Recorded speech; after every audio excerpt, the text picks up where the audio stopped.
We are like paleontologists struggling to piece together a set of bones which a dinosaur had used all its life without even thinking about it. Simply seeing and assembling the data is a monstrous task. If you could time travel to any time or place in history, where and when would you go? Is there an event you would most like to experience, or a person you would most want to meet? What if you could travel to significant turning points in history, such as the very moment when Socrates was walking to his trial before the citizens of Athens, when Lincoln was on his way to Ford's theatre, or when Julius Caesar crossed the Rubicon? Imagine being able to interview them concerning their aims, beliefs, hopes, and dreams. But here is the good news. We do have the tools to travel back in time thousands of years in the past and observe historical events such as the Jewish war with Rome in 66 to 70 AD. We can meet historical figures such as Socrates, Abraham Lincoln, and Julius Caesar, or even John the Baptist, Jesus, and Paul. We can discuss justice or courage with Socrates as we walk with him down the streets of Athens. We can behold the magnificent beauty of the temple in Jerusalem with Josephus, or behold the horror of Jesus' crucifixion outside the city walls. We don't have time-traveling DeLoreans, but we do have the tried and tested tools of the historical method. These tools enable us to time travel through history, where we try our best to piece together what happened in the past. Every second of every day since the beginning of the universe. Thus, it is about the noble past, the people and events of history, for which reliable sources have survived.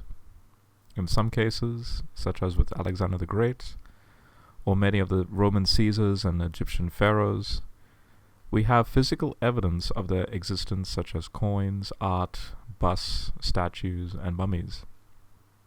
However, most figures from history we only know through surviving written sources. Sometimes these are written by eyewitnesses to the events or persons they are describing. But in most cases, they are written by individuals many generations later.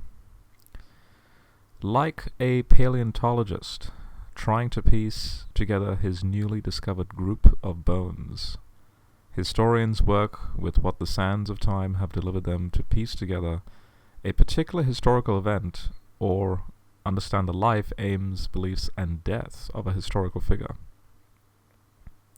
How well they can do that really depends on the nature of the surviving sources. We engaged in this art of time travel in the introduction episode when we sought to learn as much as we could from the epic meeting between Peter and Paul in Jerusalem. The one written source from Galatians chapter 1 verse 18 could only take us so far. Yet, since Galatians was written by a reliable eyewitness, in this case Paul, we were able to explore in detail this event that occurred in Jerusalem sometime between 33 and 38 AD. Bart Ehrman discusses what makes for a reliable source. Quote, related to the presupposition that it is possible to establish with degrees of probability what has happened in the past, in this case some things more probable than others, is the assumption that evidence for past events exists. So reconstructing the past is not a matter of pure guesswork, and historians presuppose that some evidence is better than other evidence. Eyewitness reports are, as a rule, superior to hearsay from years, decades, or centuries later. Extensive corroboration among multiple sources that show no evidence of collaborating with one another is far better than either collaboration or non-corroboration. A source who provides disinterested off-the-cuff comments about a person or event is better than a source who makes interested claims about a person or event in order to score an ideological driven point. What historians want, in short, are lots of witnesses close to the time of the events who are not biased toward the subject matter and who corroborate one another's points without showing signs of collaboration. Would that we had such sources for all significant historical events. This can be laid out as 4 distinct items that constitute a historian's wish list. First, early dating, and in this case, sources that are very close to the time of the person or event. Second, eyewitnesses, in this case, multiple people who saw and or recorded the event. Third, corroboration, in this case, eyewitnesses and sources that corroborate together without collusion. And fourth, unbiased, in this case, sources that are not biased toward their subject matter. Now, if we follow this criterion woodenly, we would have to throw out most of ancient history we now take for granted. In almost all cases, we don't have a person writing about an event who is unbiased or disinterested. And most of our sources date many generations, even hundreds of years, after the person or event that is being described. Sherwin White writes, quote, "So much for the detailed study of the Greco-Roman setting of Acts and Gospels. But it is fitting for a professional Greco-Roman historian to consider the whole topic of historicity briefly and very generally, and boldly to state a case. Though for 2 short periods of our history we are lucky enough to have 2 major contemporary historians of remarkably objective character in Thucydides and Polybius, we are generally dealing with derivative sources of marked bias and prejudice composed at least 1 or 2 generations after the events which they describe, but much more often, as with the lives of Plutarch or the central decades of Livy, from 2 to 5 centuries later. Though connecting links are provided backwards in time by series of lost intermediate sources, we are seldom in the happy position of dealing at only 1 remove with a contemporary source. Yet not for that do we despair of reconstructing the story of the tyranny of Pisistratus or of the tribunates of the Gracchi. Subtle techniques of source criticism have been evolved for the detection and elimination of various types of bias and anachronism, whether of the intermediate or of the original source, or of the writer who actually survives and transmits his work to us. To judge by what is so freely published, we are satisfied with our methods and believe that a hardcore or basic layer of historical truth can be recovered even from the most deplorable of our tertiary sources, be it Diodorus or Florus or even the Epitome de Caesaribus. The refinement of source criticism has not led to the notion that knowledge in ancient history is unattainable, or that the serious study of ancient politics is nothing but the history of rival propaganda. The basic reason for this confidence is, if put summarily, the existence of external confirmations, and the working of the synoptic principle. From time to time, external contemporary evidence of a sort less warped by the bias of personalities, for example, the text of laws and public accounts, confirms the conclusions drawn from the critical study of literary sources. Hence, we are bold to trust our results in the larger fields where there is no such confirmation. Equally, the criticism of sources tends to reveal the existence of a basic unitary tradition beneath the manifold divergences of detail in rival narratives, which is often the product of their own particular bias. So it is astonishing that while Greco-Roman historians have been growing in confidence, the 20th century study of the gospel narratives, starting from no less promising material, has taken so gloomy a turn in the development of form criticism that the more advanced exponents of it apparently maintain, so far as an amateur can understand the matter, that the historical Christ is unknowable, and the history of his mission cannot be written. This seems very curious when one compares the case for the best-known contemporary of Christ, who, like Christ, is a well-documented figure, Tiberius Caesar. The story of his reign is known from 4 sources: the Annals of Tacitus and the biography of Suetonius, written some 80 or 90 years later, the brief contemporary record of Velleius Paterculus, and the 3rd century history of Cassius Dio. These disagree amongst themselves in the wildest possible fashion, both in major matters of political action or motive, and in specific details of minor events. Everyone would admit that Tacitus is the best of all the sources, and yet no serious modern historian would accept at face value the majority of the state merits of Tacitus about the motives of Tiberius. But this does not prevent the belief that the material of Tacitus can be used to write a history of Tiberius. The divergences between the Synoptic Gospels, or between them and the 4th Gospel, are no worse than the contradictions in the Tiberius material. Another example: the internal synoptic divergences, such as arise in the narratives of the trial of Christ, are very similar to those that Roman historians meet in the study of the tribunate of Gaius Gracchus. We have 2 or even 3 contradictory versions, for instance, of the content of the most important of the legislative proposals, a central point in the story. And there are 3 divergent versions of the way in which the riot began in which Gaius lost his life.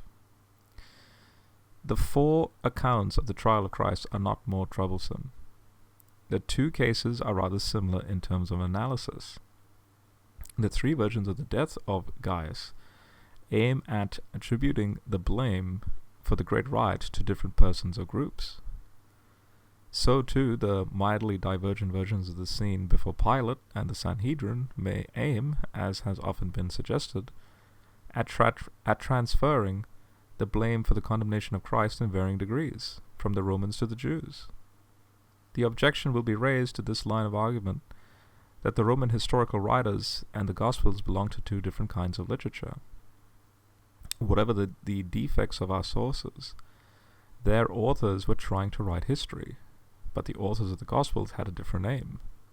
Yet, however one accepts form criticism, its principles do not inevitably contradict the notion of the basic historicity of the particular stories of which the Gospel narratives are composed, even if these were not shored up and confirmed by the external guarantee of their fabric and setting. That the degree of confirmation in Greco-Roman terms is less for the Gospels than for Acts is due, as these lectures have tried to show, to the differences in their regional setting. As soon as Christ enters the Roman orbit at Jerusalem, the confirmation begins. For Acts, the confirmation of historicity is overwhelming. Yet Acts is, in symbol terms, and judged externally, no less of a propaganda narrative than the Gospels, liable to similar distortions. But any attempt to reject its basic historicity, even in matters of detail, must now appear absurd. Roman historians have long taken it for granted. What to an ancient historian is most surprising in the basic assumptions of form criticism of the extremest sort is the presumed tempo of the development of the didactic myths, if one may use that term to sum up the matter. We are not unacquainted with this type of writing in ancient historiography, as will shortly appear. The agnostic type of form criticism would be much more credible if the compilation of the Gospels were much later in time, much more remote from the events themselves, than can be the case. Certainly a deal of distortion can affect a story that is given literary form a generation or 2 after the event. whether for national glorification or political spite, or for the didactic or symbolic exposition of ideas. But in the material of ancient history, the historical content is not hopelessly lost. Herodotus particularly comes to mind. In his history, written in the mid-5th century BC, we have a fund of comparable material in the tales of the period of the Persian Wars and the preceding generation. These are retold by Herodotus from 40 to 70 years later, after they had been remodeled by at least one generation of oral transmission. The parallel with the author of the Gospels is by no means so far-fetched as it might seem. Both regard their material with enthusiasm rather than detached criticism. Both are the first to produce a written narrative of great events, which they regard as a mighty saga, national or ecclesiastical and esoterical as the case may be. For both, their story is the vehicle of a moral or religious idea which shapes the narrative. For Herodotus, the classical concept of choros hubris et is no less basically influential than the notion of, for example, oblation in the pattern of the Gospels, affecting both the parts and the whole of the narrative. Yet the material of Herodotus presents no intractable difficulty to a critical historian. The material has not been transformed out of all recognition under the influence of moral and patriotic fervor in a period of time as long, if not longer, than can be allowed for the gestation of the four myths of the Synoptic Gospels. Herodotus enables us to test the tempo of myth-making, and the test suggests that even 2 generations are too short a span to allow the mythical tendency to prevail over the hard historic core of the oral tradition. A revealing example is provided by the story of the murder of the Athenian tyrant Hipparchus at the hands of Harmodius and Aristogeiton, who became the pattern of all tyrannicides.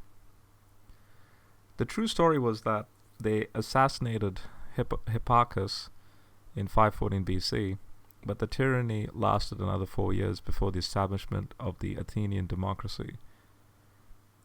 Popular opinion created a myth to the effect that Harmodius and Aristogeiton destroyed the tyranny and freed Athens. This was current in the mid-5th century.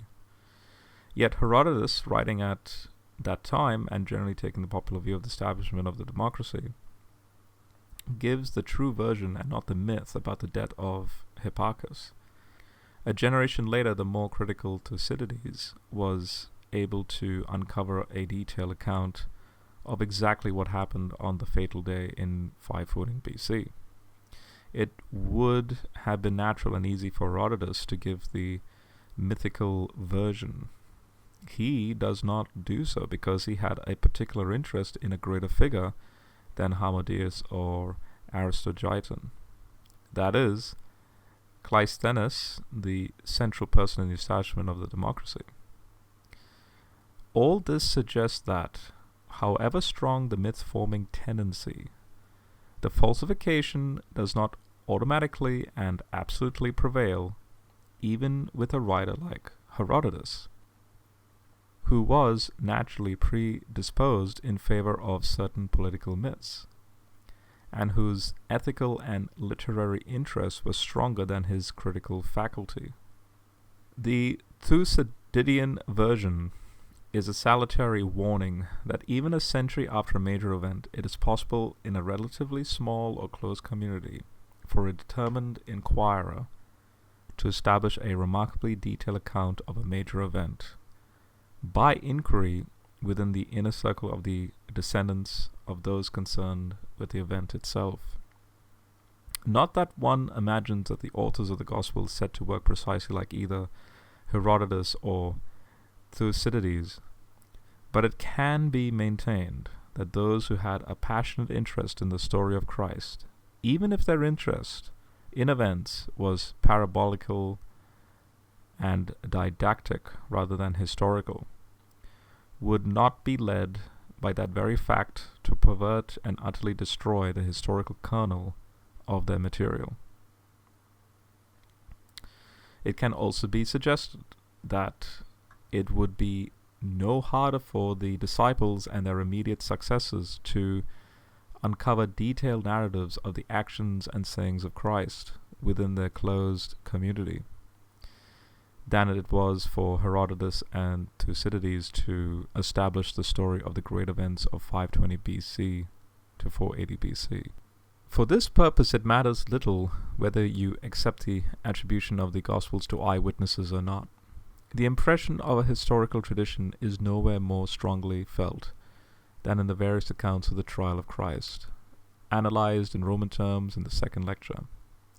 Consider the close interdependence of Mark and Matthew, supplementing each other even in particular phrases, yet each with his particular contribution, then Luke with his more coherent and explicit account of the charges and less clear version of the activity of the Sanhedrin, finally John, who, despite many improbabilities and obscurities, yet gives a convincingly contemporary version of the political pressure on Pilate in the age of Tiberius.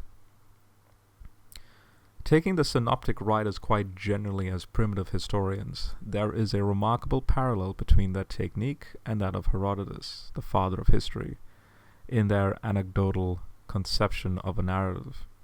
Consider the great episodes of Herodotus, such as the campaign of Salamis or the story of the rise of Athens and Sparta before the Persian invasion, each of which is comparable to one of the Gospels in length. Each is composed of a series of small and disconnected but significant incidents or anecdotes. It is notorious that Herodotus discarded, even as a framework, the famous account of Salamis provided by the eyewitness Aeschylus in his play The Persei, and replaced it by what appears to be a hodgepodge of incidents.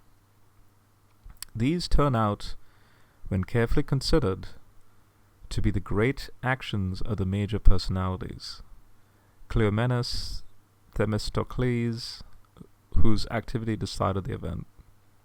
The parallel with the technique of the synoptic writers is apparent.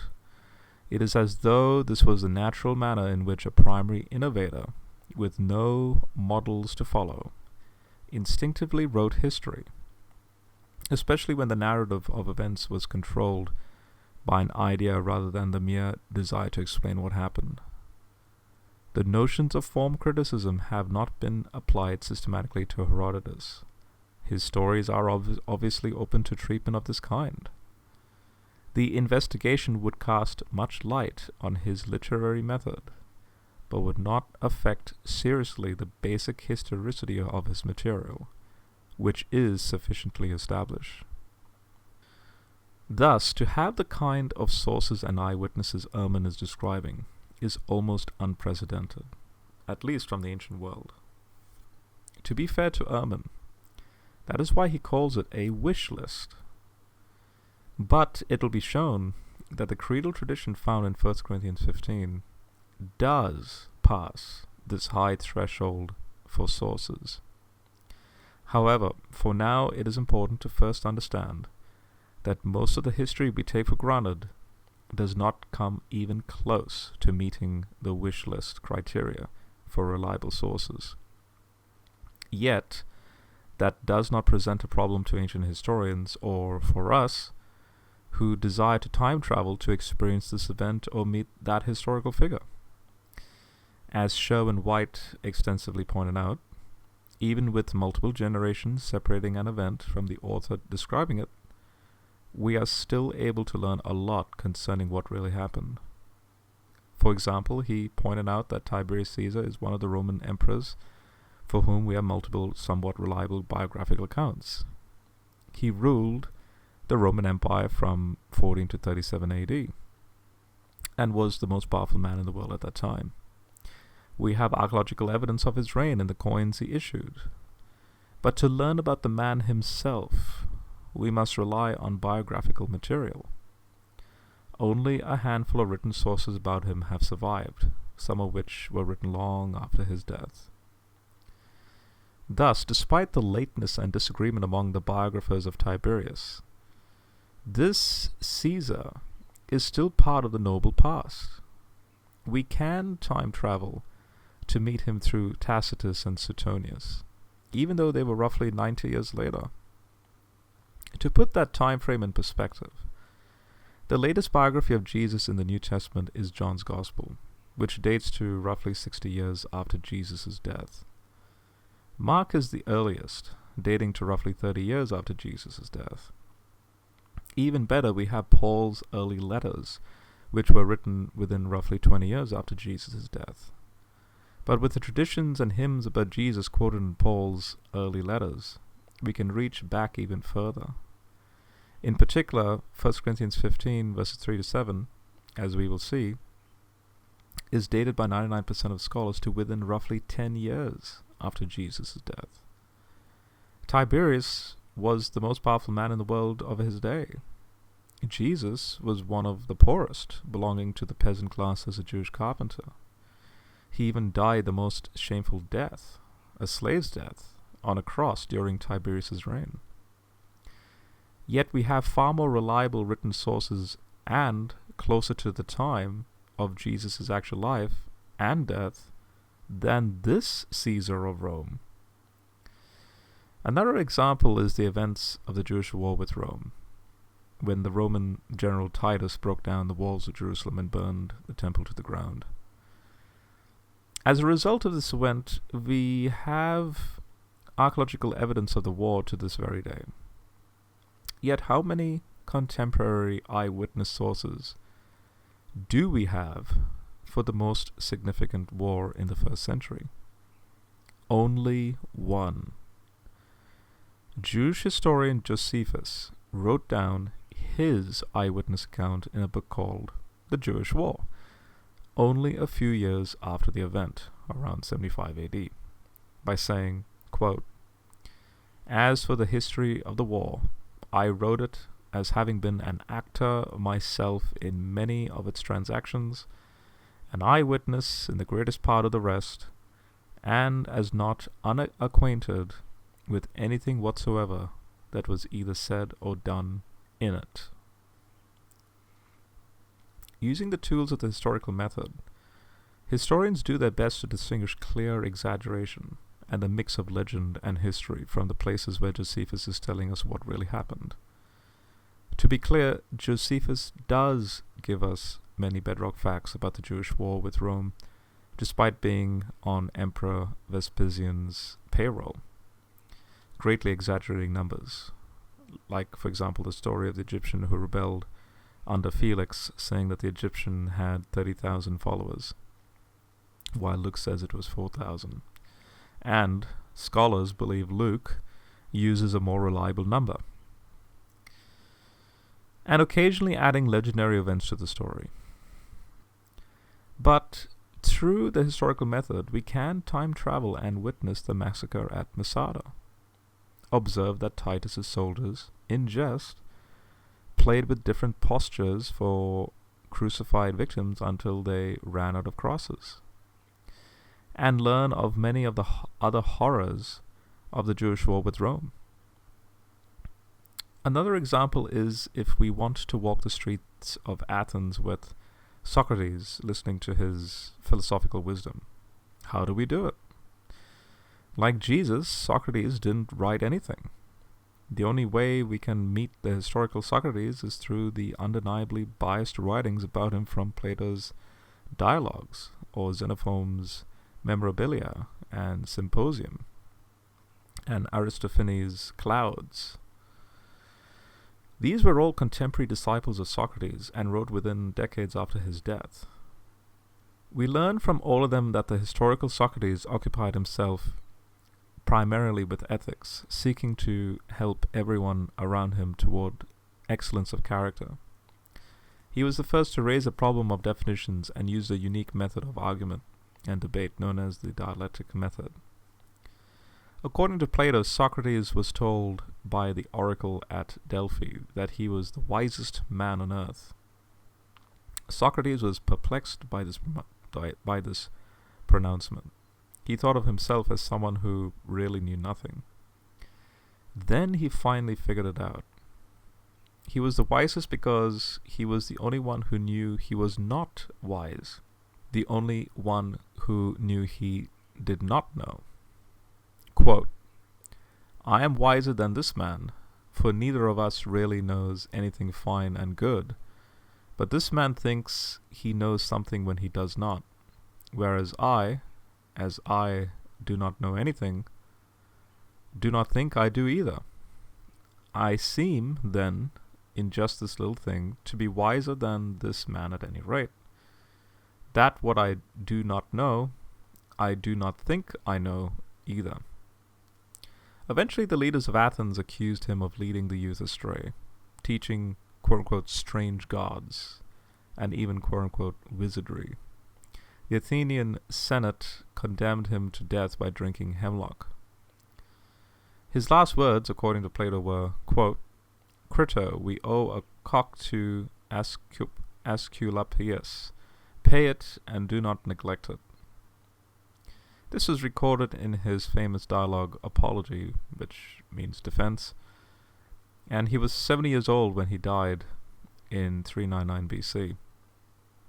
Scholars debate to this day whether Plato, Xenophon, and Aristophanes give us the historical Socrates, or an idealized version of Socrates, whom they used to teach their own philosophical theories and concepts. The majority view is that the historical Socrates is best represented in Plato's earliest dialogues, and only in the later ones did Plato begin to put his ideas on Socrates' lips. Thus, even though these disciples of Socrates were clearly biased and interested in preserving their master's philosophical wisdom and legacy, we can learn a lot concerning the historical Socrates through their different, but no doubt artistic, portrayals. Thus, when we turn to John the Baptist, he, like Socrates and Jesus, did not write anything as well. Our only first-century sources for John the Baptist comes from the four Gospels, scattered references in primarily the Sermons of Acts and Josephus. Bedrock facts concerning John the Baptist include his commencement of baptisms in the Jordan River between 26 and 29 AD, his preaching a message of repentance, gathering multiple disciples, baptizing Jesus in the Jordan River, and his arrest and imprisonment by Herod Antipas in the castle Machaerus. Ehrman writes, quote, "There is little doubt about how Jesus began his ministry. He was baptized by John. The story is independently attested by multiple sources. Mark, Q, and John all begin with Jesus' associating with the Baptist. Also, it is not a story the early Christians would have been inclined to invent, since it was commonly understood that the one doing the baptizing was spiritually superior to the one being baptized, i.e., the story passes the criterion of dissimilarity. Moreover, in view of our discussion earlier in this chapter, we can see that the event is contextually credible. John appears to have been one of the prophets who arose during the first century of the Common Era in Palestine. Somewhat like Theodos and the Egyptian, he predicted that God was about to destroy his enemies and reward his people, as he had done in the days of old. While in prison, John sent his disciples to question Jesus whether he was the Messiah. Herod Antipas then had John put to death sometime between 29 and 32 AD. Louis Feldman writes, quote, "Josephus says that Herod Antipas put John to death because he feared that his eloquence, which was attracting crowds, might lead to some form of sedition. But the Gospels state that John was imprisoned because he questioned Herod's right to marry his sister-in-law, an event which Josephus mentions but which he does not connect with John. We may suggest that there is no necessary contradiction between Josephus and the Gospels as to the reason why John was put to death. The Christians chose to emphasize the moral charges that he brought against the ruler, whereas Josephus stresses the political fears that he aroused in Herod. Thus, how do all these bedrock examples compare to the Apostle Paul? Can we time travel to meet him, learn his beliefs, aims, and passions? Yes. Our sources for the historical Paul, his undisputed 4 letters, are some of the most reliable historical sources in the entire ancient world. Paul is a part of a very elite group from the ancient world for whom we have an abundance of trustworthy sources. To meet the historical Paul, we have just about all the reliable and early sources we need to know his beliefs, his aims, and even his heroes. Get back into the DeLorean, because we are going to do some time traveling to meet the Pharisaic persecutor transformed into the apostle of the crucified Nazarene. Well, good luck for both of our sakes. See you in the future. You mean the past? Exactly.